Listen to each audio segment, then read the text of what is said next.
y abrimos el telón de nuestro día para venir juntos al encuentro con nuestro Dios, para congregarnos para Él, para aprender de Él. Y hoy que nos encontramos, queremos también recordar aquellas palabras en el Antiguo Testamento, dichas por Dios mismo y escritas por uno de los profetas, aquellas palabras de Dios que nos dicen a todos: he aquí, yo sé los pensamientos que tengo acerca de vosotros, pensamientos de paz y no de mal, para daros el fin que esperáis. Con esas palabras queremos venir a encontrarnos, y con esas palabras queremos también venir con una profunda expectativa de lo que Dios quiere compartir con nosotros el día de hoy. Y para ello quiero que me acompañen, como sabemos hacerlo, con una oración para disponernos a recibir su palabra. Y decimos juntos: Señor, en este momento dispongo mi corazón y mi voluntad para ser oidor y cumplidor de tu palabra en obediencia. Guíame con tu Espíritu Santo para ser transformado a la imagen de tu Hijo. Que así sea. Los fans de las películas de Marvel en todo el mundo se consternaron cuando se enteraron de la muerte de Chadwick Boseman.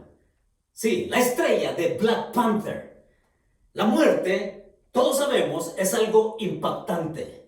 Pero en el caso de la muerte de Boseman fue aún más impactante porque nadie sabía con lo que él luchaba en su vida real. No en su vida ficticia de superhéroe en la pantalla, sino en su vida real. Y este hombre durante 4 años vivió la lucha contra el cáncer de colon etapa 3 en los últimos 4 años de su vida. Y mientras estaba en plena filmación de varias películas que fueron taquilleras desde aquí de Los Ángeles para el resto del mundo, este hombre, viviendo en silencio su secreto de tratamientos duros contra el cáncer con el cual luchaba, fue invitado en el 2018 a dar el discurso de apertura de la Universidad Howard, allá en Washington, D.C., su alma mater. Y cuando él llega y empieza su discurso, oigan qué dijo en su discurso Chadwick Boseman, el Black Panther, el superhéroe de la pantalla, y que vivía también sus propias luchas personales, especialmente en su salud. Estas fueron sus palabras de apertura. Y él dijo: a veces necesitas sentir dolor y el aguijón de la derrota para activar la pasión por el propósito que Dios tiene para tu vida. Hombre, qué manera de comenzar ese discurso.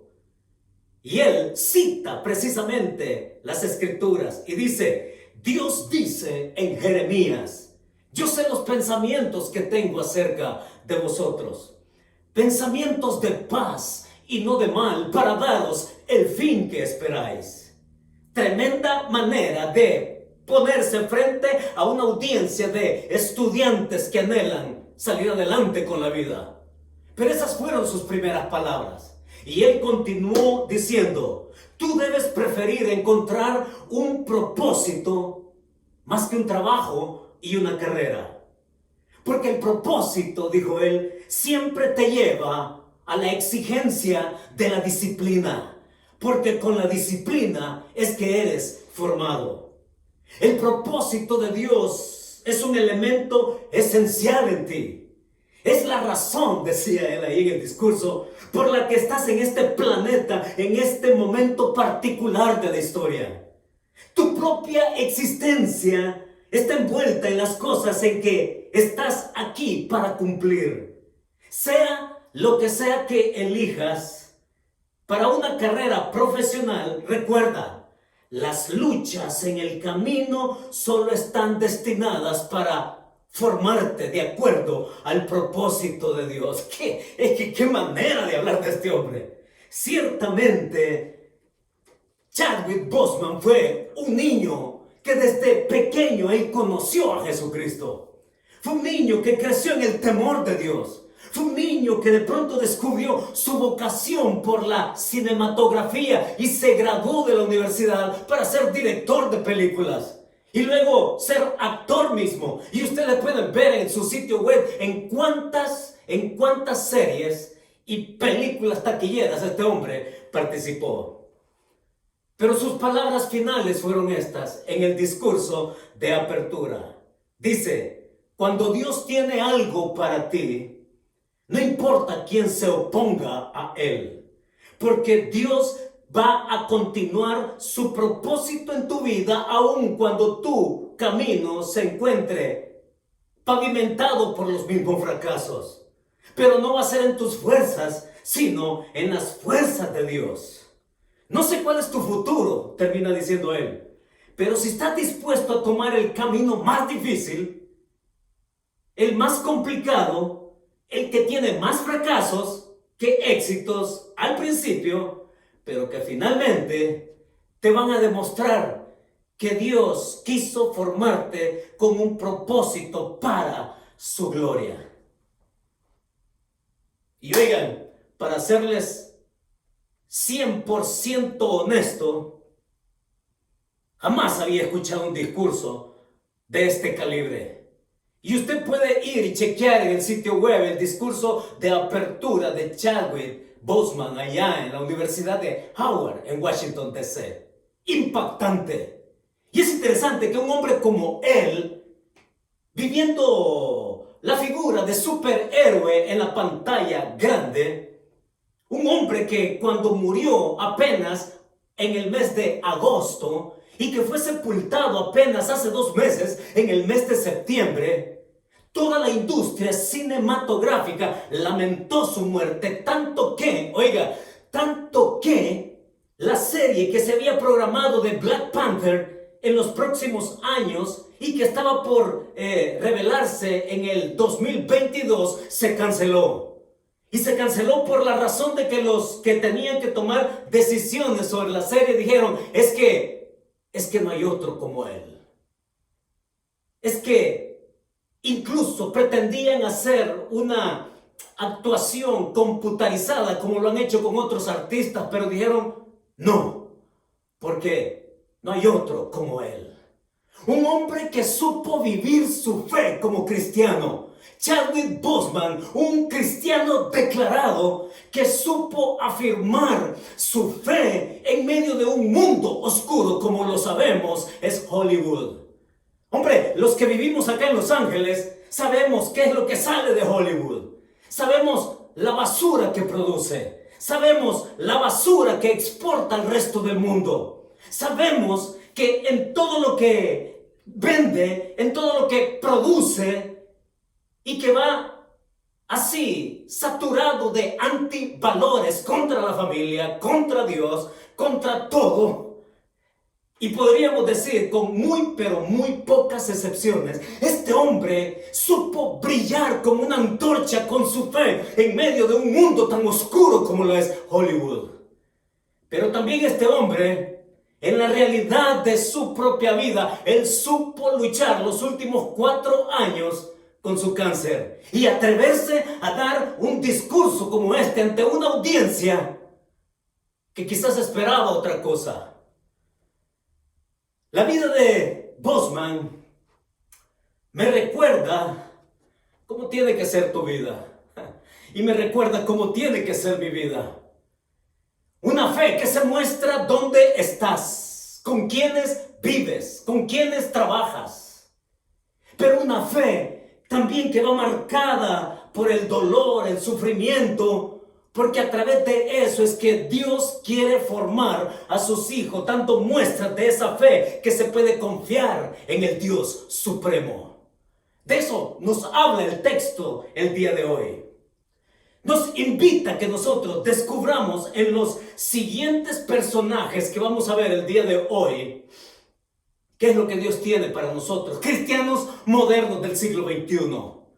Acá en el contexto como lo hemos traído desde el domingo anterior, el autor está mostrando hijos de Dios que saben perseverar en Él.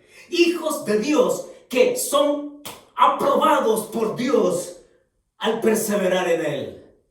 Hemos encontrado desde el versículo 1 en Hebreos 11 que la verdad, la fe se basa en una verdad que objetivamente nosotros podemos estar de acuerdo, pero una verdad objetiva que también nos exige confiar. Y eso es lo que hace diferencia entre una persona que cree y una persona que no cree.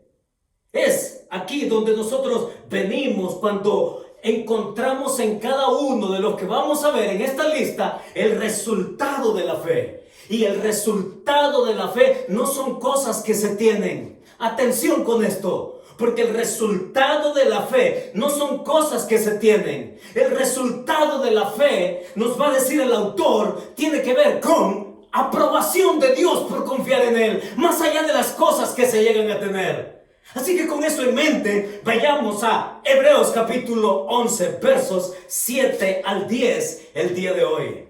Ahí en el capítulo 11, verso 7 al 10 es donde nos estacionamos. Y el pasaje nos va a sugerir, nos va a traer a colación dos hombres, dos principios y una verdad. Dos hombres, dos principios y una verdad para que nosotros podamos entonces tallar nuestro carácter de como Dios quiere que seamos para Él. ¿Está listo?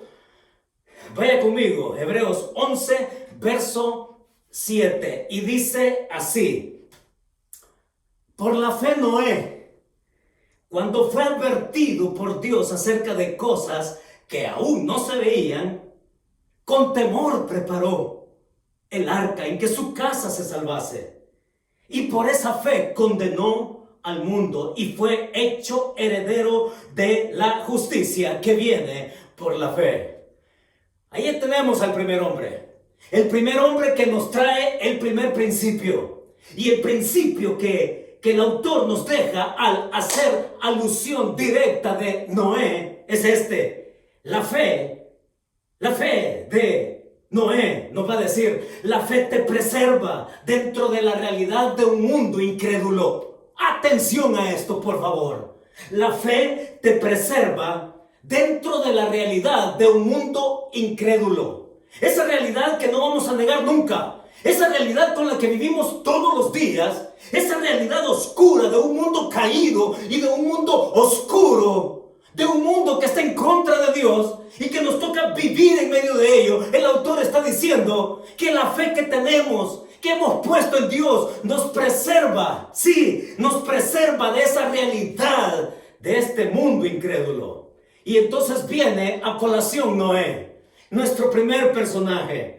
Y cuando nosotros hablamos de Noé, saben que yo me quedé realmente impresionado al leer este versículo, porque, hombre, qué tremenda capacidad de síntesis del autor de Hebreos, que en un solo versículo él resume 450 años. Porque en un momento vamos a tener que ir allá a Génesis capítulo 6, donde se inmiscuye la vida de Noé, en la historia, en la narrativa de fe, en la narrativa bíblica, y que trascendió hasta el momento en que él está escribiendo también la epístola, y que trasciende hasta nuestro tiempo el día de hoy, para que también nosotros nos apuntemos y nos pongamos en la línea y en la fila donde Dios tiene algo que decir a cada uno. Es un asunto de fe. Es un asunto de fe que nos preserva, que nos hace mantener firmes en medio de una realidad oscura y de un mundo caído. Porque cuando vamos a Génesis capítulo 6, donde nos trasladamos por unos minutos, Génesis capítulo 6, ahí encontramos la narrativa de lo que hace referencia el autor en Hebreos. Y lo que encontramos en Génesis capítulo 6, el contexto de Génesis capítulo 6 está saturado, ¿sabe qué? ¿De qué? Está saturado de pecado. Está saturado de depravación. Está saturado de corrupción. Está saturado de todo eso que es resultado de la incredulidad de la generación de ese tiempo. Estamos refiriéndonos a que el resultado del pecado de incredulidad toma dimensiones monstruosas al punto que Dios decide raer a la humanidad de sobre la faz de la tierra. Estamos hablando que Dios ahí llega al colmo de su paciencia. Vamos a ver una combinación de cosas tremendas, hermosas, sensibles para nuestra alma, para que realmente nosotros entendamos hasta dónde llega la paciencia de Dios, hasta dónde llega su amor y hasta dónde alcanza ese obstinado amor que Él tiene por nosotros. En Génesis capítulo 6, entonces tenemos que hablar primero de la persona. Recordemos que allá Hebreos dice, por la fe Noé, su persona. Y es un hombre que está ahí descrito en el versículo 9 del capítulo 6 de Génesis como un hombre justo, como un hombre perfecto en sus generaciones. Y cuando entendemos estas palabras y esta expresión de perfecto en sus generaciones, es que Noé va a ser el último en la línea de todos aquellos anteriores a él que también ejercieron fe, que creyeron en Dios. Y este vino a ser la culminación de toda esa estela de hombres y mujeres que creyeron a Dios, al punto que Dios haya gracia. Y por eso es que después de que Dios dice que va a raer a la humanidad y que va a traer juicio, dice el verso 8, pero Noé halló gracia. Sí, oigan, el mismo Dios de Noé es el mismo Dios nuestro el día de hoy, donde Él muestra gracia, donde Él muestra qué significa gracia. Y en el pasaje de Génesis, como también en el pasaje de Hebreos, lo que encontramos por gracia es paciencia. Y es también tiempo de gracia que Dios da al ser humano para que se arrepienta. Así que cuando Dios llega a la conclusión que la maldad del hombre, oigan, colma esa paciencia de Dios que es infinita, lo colma al punto de decir, yo quiero comenzar otra cosa. Y es ahí donde nos describe el capítulo 6 de Génesis, que Dios habla de juicio. Habla de juicio, pero un juicio que no va a ser inmediato. Un juicio que se va a enmarcar en esa gracia. Y al enmarcarlo en esa gracia, el capítulo 6 de Génesis y el verso 3 va a decir que el tiempo que el hombre tiene son 120 años. 120 años donde Dios da el tiempo de gracia para que todos estos se arrepientan, para que todos estos hagan lo que hace Noé, que confíen en Él. Y entonces, después de describir a Noé, hablamos de su obediencia. Y Dios le manda a Noé y le dice, constrúyete un arca. Un arca, Noé. Y es interesante, pero cuando leemos lo que dice allá Hebreos, de cosas que aún no se habían visto, su obediencia, y recuerden que la fe se relaciona con cosas que no se ven, como lo dijimos al principio del capítulo 11. Es la certeza de lo que se espera, sí, y la convicción de lo que no se ve. Siempre se va a relacionar la fe con aquello que no se ve. Y en este caso se habla de Noé, que también él va a experimentar, movido por la fe, a contemplar cosas que todavía no se veían. Y entonces, en su obediencia, él empieza a actuar, se mueve y empieza a construir un arca. Y oigan, ¿qué son esas cosas ocultas o nunca vistas a las cuales hace referencia el autor a los hebreos? Es que, ¿cuándo se ha visto que alguien construya una embarcación tan grande como esa? Las dimensiones por las cuales podemos entender el tamaño de esa arca era de dimensiones monstruosas para la época, nunca vistas. Una cosa es que alguien se fabricara un cayuco, un bote artesanal con lo cual podía hacer sus quehaceres marítimos, pero otra cosa es construir un arca de dimensiones monstruosas ¿Habráse visto tal cosa antes? No. Más aún, ¿habráse visto construirse un arca de dimensiones monstruosas sin timón? No, tampoco. Nunca se ha visto. Se supone que una nave debe de tener un timón. No, esta no la tenía. Esta estaba diseñada para flotar, no para navegar. Habráse visto que donde se ha construido un arca en tierra firme, cuando sabemos que los botes de gran calado se construyen en lo que conocemos son los astilleros. Los astilleros que siempre están cerca del mar, porque es obvio, ¿no? O los astilleros que están ahí, cerca de los ríos, que también son navegables. Esos son los astilleros, donde se construyen los barcos y que por razones obvias se construyen cerca de donde van a ser usados. Pero ¿cuándo se ha visto que un arca se construye en tierra firme, sin timón? Y más aún, cuando ni siquiera, por lo que encontramos en los relatos del Génesis, cuando ni siquiera se entendía lo que era la lluvia. Lo que nos dice Moisés al escribir el Génesis en el capítulo 2, verso 6, es que lo que regaba la tierra era un vapor de agua. Un vapor de agua que en el texto original tiene que ver con fuentes, con mantos acuíferos en el subsuelo que brotaban y que de esa manera la tierra era sustentada con agua. El concepto de lluvia, hasta donde lo ponen otros escritores, todavía no era conocido.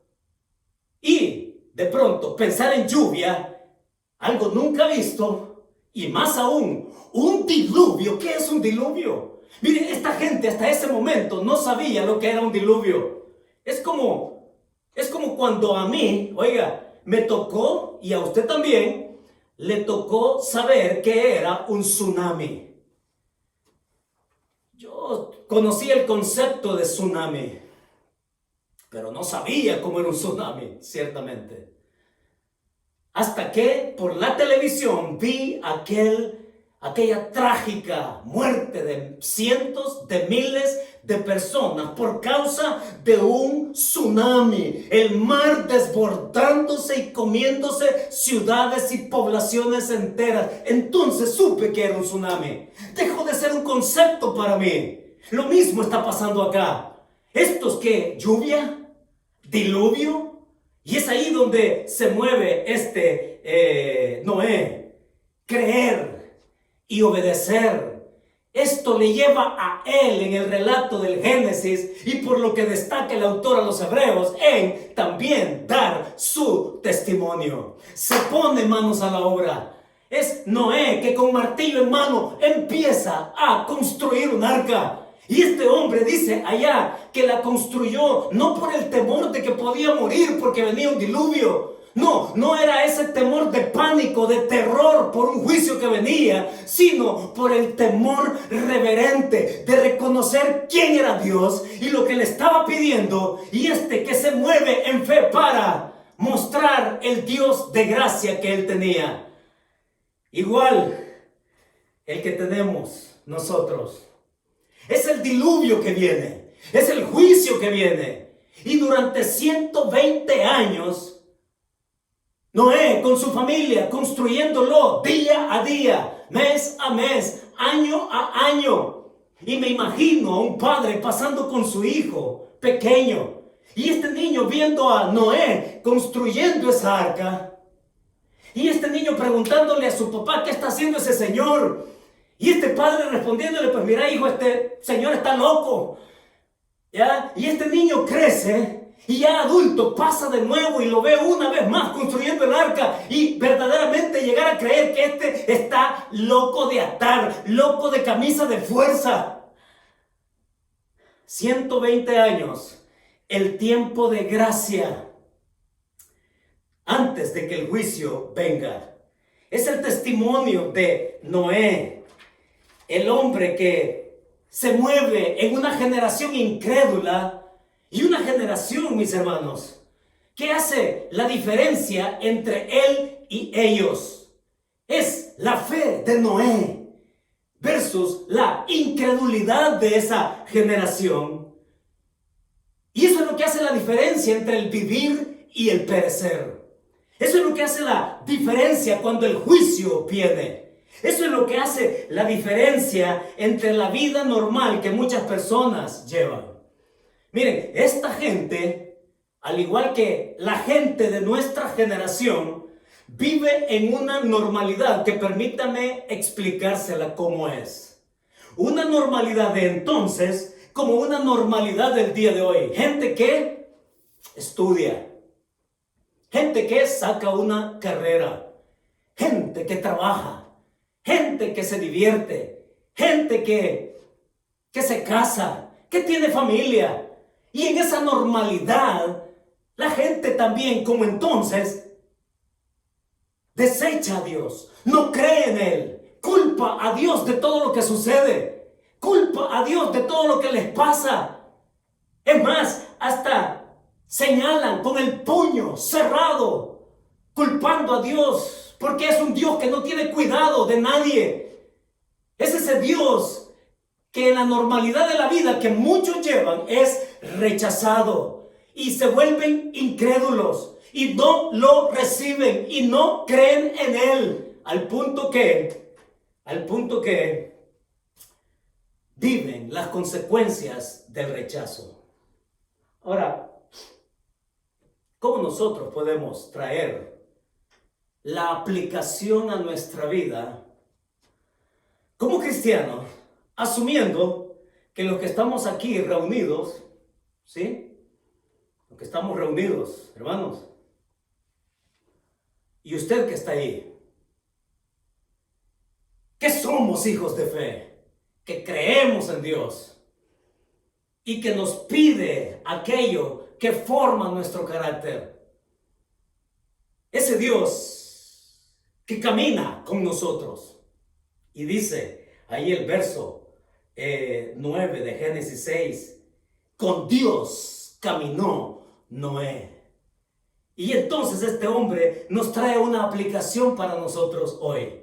¿Cuál es la aplicación que tomamos de Hebreos y de la narrativa del Génesis?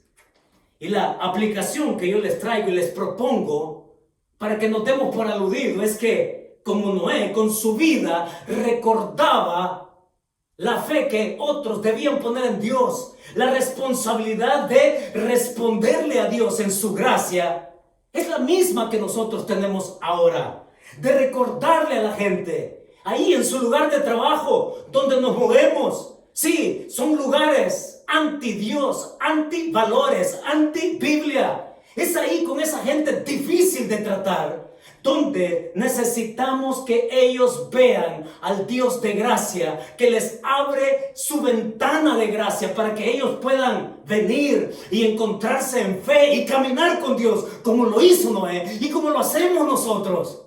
Ciertamente estamos puestos el día de hoy para que ellos respondan así como nosotros hemos respondido al Dios que nos ama y que nos ha salvado en su gracia. Ahora usted se pregunta, ¿no? Bueno, ¿y qué pasó después del diluvio? ¿Qué pasó después del diluvio? Cuando vamos allá a Génesis capítulo 9, vemos que de pronto Dios hace un pacto con Noé. Pone un arco iris y Dios se compromete a no tratar más la tierra de esa manera, a no destruirla como lo hizo en esa ocasión. Y allá dice en el capítulo 9 que no faltará, dice, la higuera, no faltará la sementera, no faltará la siembra, la cosecha, no faltará el día, la noche, no faltará el invierno, el verano. Es decir, Dios le da continuidad a la vida de ellos en fe, mostrándoles a los demás cómo tiene que ser su caminar en la normalidad donde muchos le rechazan. Pues en esa normalidad, usted que está ahí, pensando en su trabajo el día de mañana, haciendo planes de su trabajo por internet, haciendo su trabajo en línea, Usted y yo estamos llamados a recordarles a los demás la responsabilidad de responderle a Dios en su gracia, como lo hizo Noé.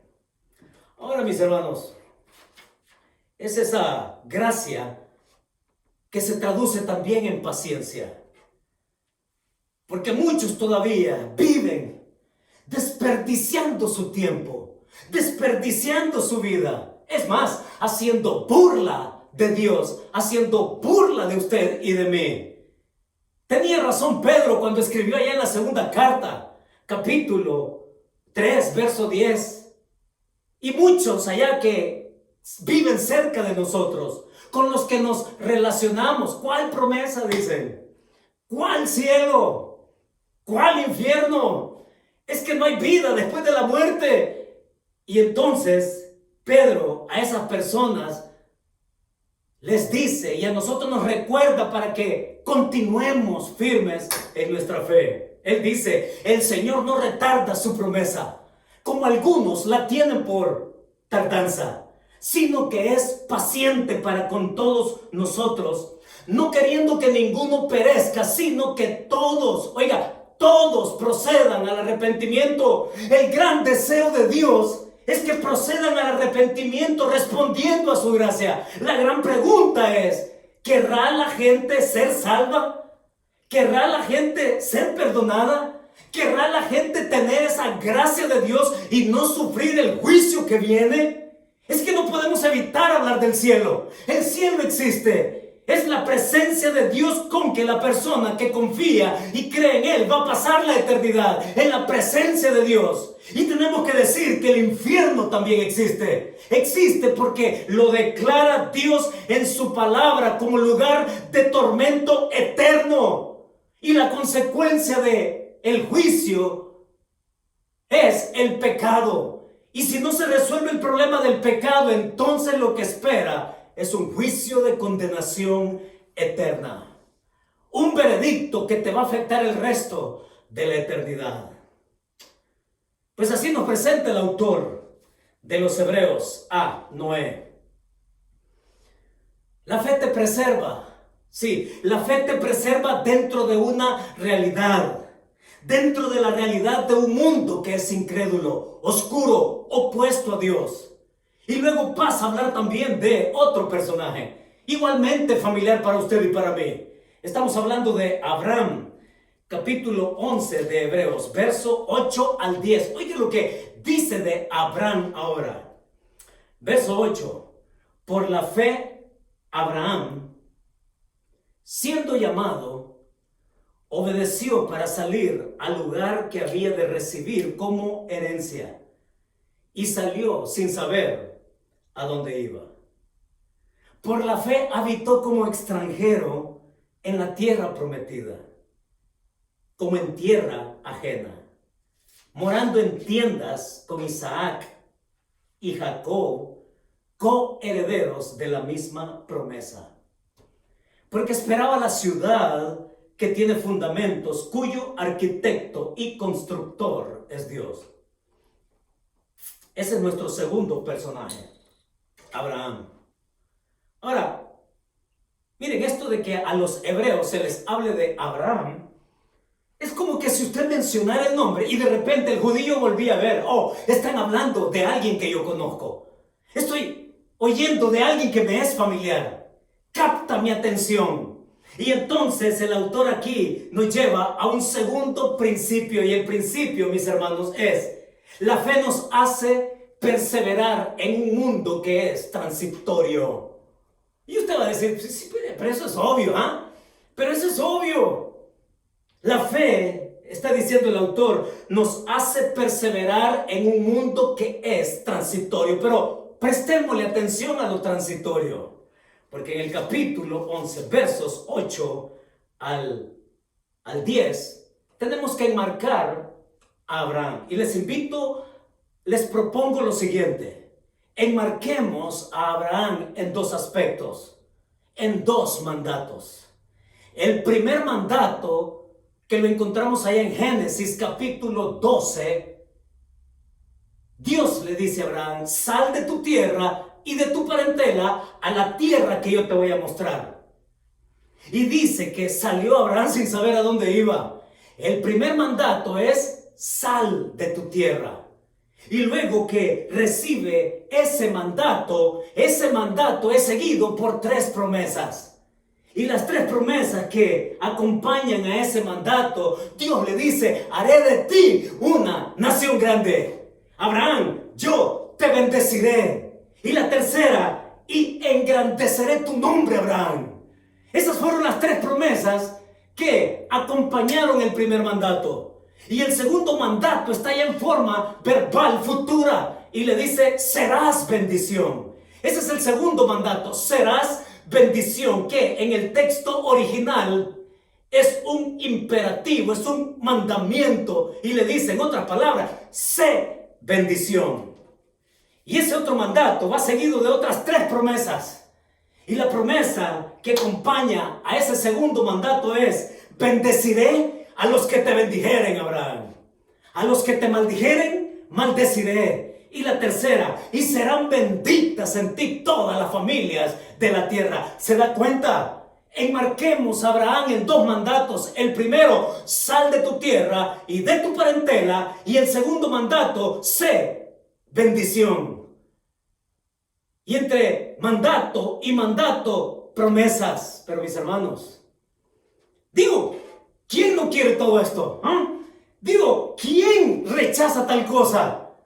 ¿Quién va a decir no a todo lo que Dios le está ofreciendo en promesa aquí a Abraham? Creo que ninguno. El problema es que entre el mandato y las promesas, oigan, viene la parte que quizás no nos gusta. Entre mandato y promesa, cuando Dios te llama y te dice, ven y camina conmigo, es que vamos a encontrar una ruta que puede ser también dolorosa. Podemos encontrar una ruta de sufrimiento. Podemos encontrar una ruta con espinas y escarpado terreno. Podemos encontrar una ruta de la cual incluso queremos regresar. Y es que Dios le da a Abraham, oiga, la primera promesa, haré de ti una nación grande, pero si ni hijo tengo, y empieza Abraham a ser formado, a vivir su realidad. Sí, a encontrar y a conocer a ese Dios que se le va a manifestar en cada ocasión, en cada estadio de su vida. Sal de tu tierra y de tu parentela. Tú eres transitorio. Y oiga, Abraham bien pudo haber dicho, Señor, pero yo creo en ti. Yo creo en ti y puedo seguir creyendo en ti aquí, ¿cierto? No, sal de tu tierra porque yo tengo un propósito que tú no alcanzas a ver. Pero yo tengo el paisaje dibujado completamente. Te voy a dar el mapa de mi gracia y de mis atributos en ejercicio de cómo yo quiero formarte para que tú seas también de bendición a otros. Es tremendo esto de Abraham. Es un viaje de formación al que hemos venido. Mis hermanos, se trata de un viaje de formación. Te voy a dar una tierra. Y en esa tierra dice que llegó, la pisó, estuvo ahí. Y dice que allí vivió como extranjero. Porque Abraham va a morir sin poseerla. Pero en una manera, así creyéndole a Dios, dice que allá en Génesis capítulo 23, cuando muere Sara, él compra una cueva de Macpela. Cuando Sara muere en Kiriat Arba, que es el actual Hebrón, ahí es donde Moisés compra una cueva y la compra en propiedad. Y aun cuando se la quieren regalar, él dice, no, yo la quiero comprar. Porque con esa compra, él por fe estaba determinando su fe de que lo que era suyo en pequeño iba a ser suyo para su pueblo en grande. ¿Se da cuenta? Es el Señor que nos encamina a que sigamos una ruta que de momento no podemos entender. Que el sufrimiento y el dolor, el miedo, nos pueden opacar esa mirada. Y Él nos invita a retos, sí. Nos invita a experimentar dificultades, sí. Oiga, La fe no es cosa fácil. No es cosa fácil. No solamente eso, en la sucesión de los eventos, también Dios le pide a Abraham que sacrifique a su hijo. Y vamos a ver más detalles al respecto después. Pero el llamamiento tiene que ver con que Dios nos lleva por tiempos transitorios a todos nosotros. Tiempos transitorios donde Él nos quiere formar. Donde Él quiere ver el carácter suyo forjado en nuestras vidas. La obediencia de Abraham lo lleva a Él a aceptar lo otro que Él de momento no puede captar, pero yo quiero que tú seas bendición para los demás. Y dice que ella vivió en las tiendas con Isaac y Jacob, los patriarcas de la nación judía, y que esa nación judía iba a ser testimonio viviente de ese Dios único para el resto del mundo. Y serán benditas en ti todas las familias, todas las etnias, todas las naciones, porque a través de ustedes yo quiero que el mundo me conozca. ¿Se da cuenta hasta dónde llega Dios con nosotros? No estamos hablando de un camino fácil, hermanos. No estamos hablando de un camino fácil. Estamos hablando de un camino donde incluso las circunstancias van a sacar a relucir nuestras partes blandas de nuestro carácter.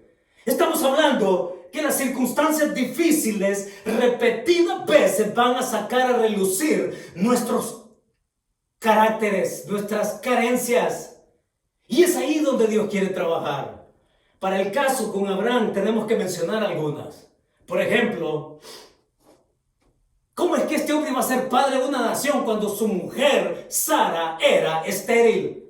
Esta mujer tenía la dificultad de procrear y entonces ¿cómo puedo yo tener un heredero? Otra de las cosas que enfrentó Abraham es que tuvo que dejar la tierra prometida, según se habla ahí en Génesis capítulo 12. ¿Por qué? Porque vino una hambruna en la tierra prometida y él tiene que salir de ahí e irse a Egipto, vivir allá en Egipto. Y estando en Egipto, otra dificultad que él pasó, que por la cultura egipcia podían tener el derecho de confiscarle sus bienes e incluso a miembros de su familia. Y por eso es que Abraham le dice a Sara, decí que eres mi hermana. Es otra dificultad que él viene a su vida con el peligro al enfrentar una guerra con 5 reyes en el capítulo 14 de Génesis. Y luego vive con temor en la tierra prometida porque pueden haber represalias de esto después. Es ahí en la tierra prometida donde Abraham tiene problemas con su sobrino Lot, otro potencial heredero de qué tierra le podía tocar a cada uno. Es ahí donde Abraham entra en peligro y más peligro, circunstancias difíciles. Agar, la mujer que naturalmente él pensaba que le podía dar un heredero, tiene que huir de Sara porque Sara la trataba mal.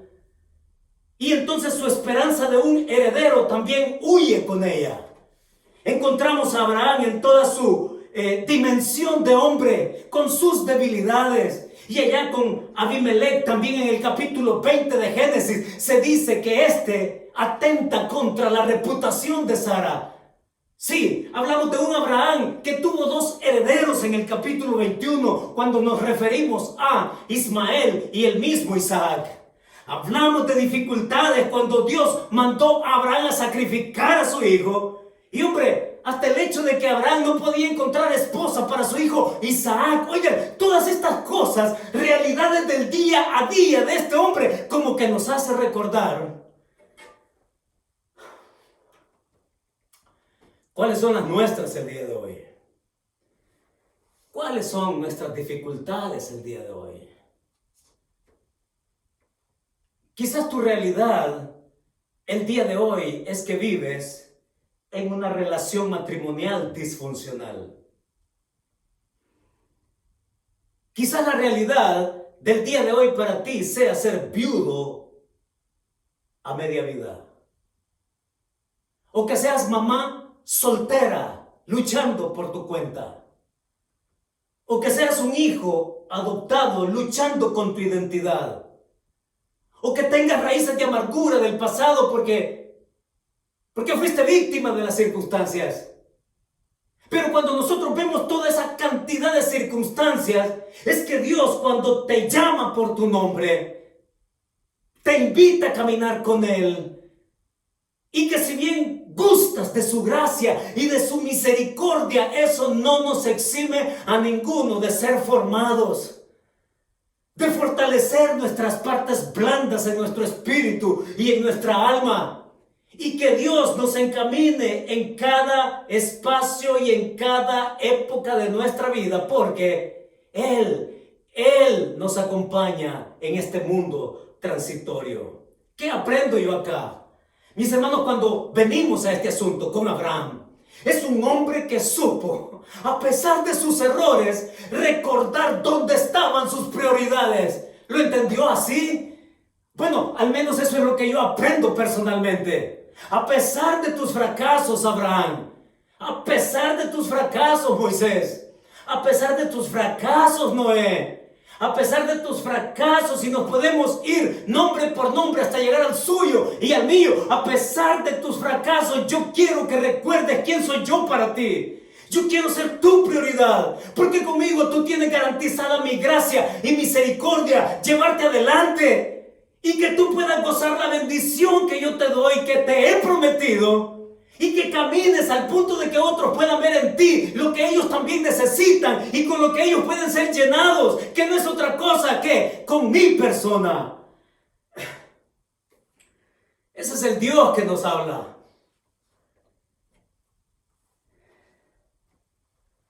Y dice allá el pasaje de Hebreos 11 que Abraham esperaba la ciudad que tiene fundamentos, cuyo arquitecto y constructor es Dios. Abraham murió sin ser suya la tierra del todo. Jacob murió sin ser suya la tierra del todo. Estos murieron y no tuvieron lo que se les había prometido. Pero vemos en el tiempo de Dios, en este mundo transitorio, que Él en su tiempo cumple su promesa. Dígame a eso. Y quiero llevarle algo con que me encuentro frecuentemente. Y es que muchas veces, como lo anticipábamos el domingo anterior, muchos quieren poner palabras que Dios nunca dijo. Quieren poner en boca de Dios palabras que Él nunca dijo y quieren poner cosas que Él puede dar que nunca prometió. Y es por eso que mucha gente vive confundida con esto de la fe. El resultado de la fe es que tú perseveres. Y el resultado de la fe es que tú seas aprobado por Dios en perseverar, en creerle a Él más de lo que tú puedas recibir. Abraham no recibió la tierra, Jacob no recibió la tierra, pero era tanta su fe que incluso José, el que vivió allá en Egipto, que murió en Egipto, él dijo: yo quiero que mis huesos, cuando ustedes salgan, los lleven allá, los entierren en aquella tierra que es nuestra. Así es la cosa. Pero muchos quieren vivir por encima de la soberanía de Dios. Y déjeme decirle de qué estoy hablando. Muchos hoy se refieren a su espiritualidad élite, estando por encima de la soberanía de Dios. Y eso se llama orgullo. Y eso se llama autosuficiencia. Y eso se llama autosobrada confianza en uno mismo. Se llama una fe pagana, no una fe bíblica. Cuando usted en diferentes ocasiones que ha estado con aquellos y que quizás ha caído también en esa tendencia de decir: yo declaro, yo confieso, yo decreto. Oiga, no existe tal cosa en la Biblia.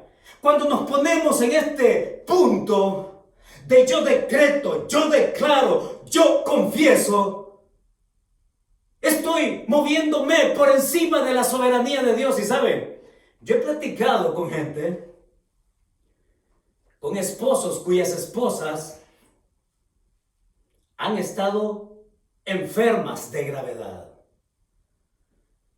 Y que con ese ímpetu llegar a decir, pues yo ya la declaré sana. Y la esposa muere. Pues yo ya la declaré sana. Y la esposa se mantiene enferma y muere. ¿Cómo se explica eso? Mis hermanos, cuando hablamos de la fe de la Biblia, la fe de estos hombres, la fe de todo el listado de ellos, es que es una vida y otra que reconocen la mano de Dios sobre ellos, que reconocen a Dios en su soberanía, que reconocen a Dios con su propósito, no en lo que yo sea capaz de decir, porque entonces dependo de mi propia palabra, que era algo muy típico de los adoradores de dioses paganos. Yo te hice, yo te fabriqué de piedra, de madera, de lo que sea. Te fabriqué para que tú satisfagas mis deseos. Ese es el punto cuando hablamos de decretar, de confesar y de declarar. Mis hermanos, el Dios de la Biblia es el Dios soberano. Ni usted ni yo le vamos a torcer al brazo al Dios que es soberano. El Dios que tiene sus propósitos establecidos con cada uno. El Dios que mide nuestros tiempos. El Dios que sabe que somos transitorios y que el tiempo, por corto que sea, que podamos estar aquí, Él quiere cumplir su propósito y Él va a usar incluso las dificultades, el dolor, el sufrimiento para avanzar sus propósitos. Ese es el testimonio de todos estos hombres aquí mencionados.